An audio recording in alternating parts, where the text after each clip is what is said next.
দুর্গাপূজা পরিক্রমা 2024-এ কলকাতার কসবা এরিয়ায় দুটি বিখ্যাত প্যান্ডেল আমাদের সামনে তুলে ধরলাম। প্রথমেই বোসপুকুর তালবাগান। বোসপুকুর তালবাগানে এবছরের যে থিম সেটি করা হয়েছে রক্ত করবী।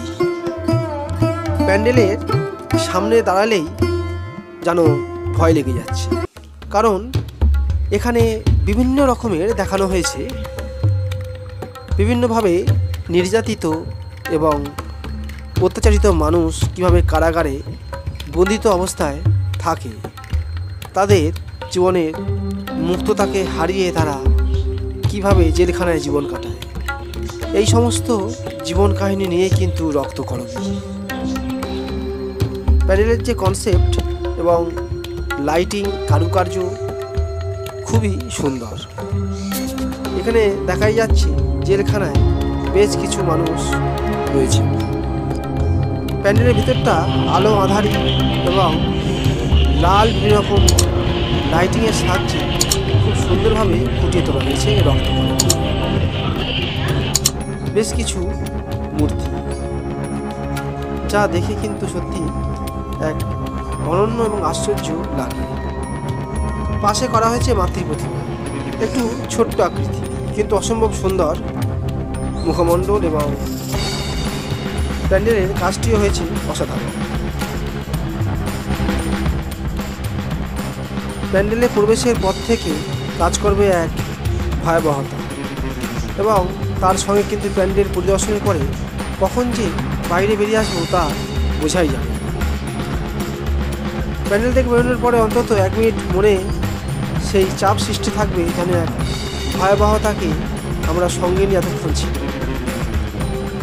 জেলখানায় অথবা কোনো মানুষের অধীনে থাকলে যেরকমটি ঠিক মনে হয়, মুক্ত জীবন যে কতটা সুন্দর এবং না থাকলে যে কতটা যে অসুন্দর, তারই কিন্তু ফিলিংস পাওয়া যাবে এই প্যান্ডেলে পরিদর্শন করতে।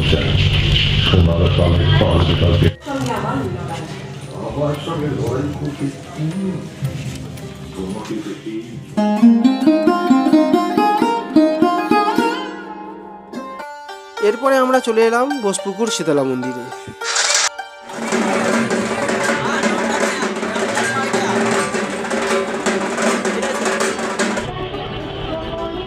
বোসপুকুর শীতলা মন্দিরের এবছরের থিম সেটি হলো সঞ্চয়। অসম্ভব সুন্দর মাটির বিভিন্ন রকম ভাঁড়ের সাহায্যে পুরো মণ্ডপটি তৈরি করা হয়েছে। এখানে সঞ্চয় বলতে শুধু টাকা পয়সা সঞ্চয়ের কথাই বলা হয়।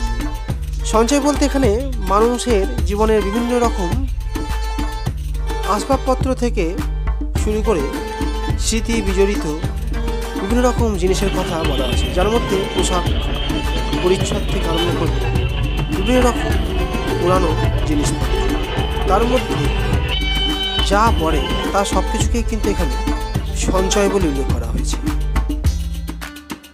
বিভিন্ন রকমের পুরানো জিনিস যা মানুষ আঁকড়ে ধরে থাকে, স্মৃতিকে সঞ্চয় করে রাখে, সেই সমস্ত পুরনো স্মৃতিকে নিয়েই এই সঞ্চয় গড়ে উঠেছে এই প্যান্ডেলে।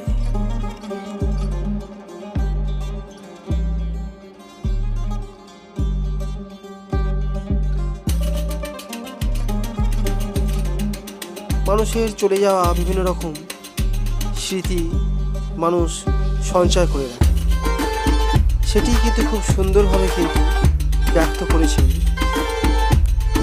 বোসপুকুর শীতলা মন্দির, এবং তার সঙ্গে অসম্ভব সুন্দর মাটির ভাঁড়ের প্যান্ডেল। মাতৃ প্রতিমাও করেছে খুবই সুন্দর। আমরা এবারে মাতৃ প্রতিমা দর্শন করি, এবং তার আগে কিন্তু প্যান্ডেলটি দেখুন কি অসম্ভব সুন্দর।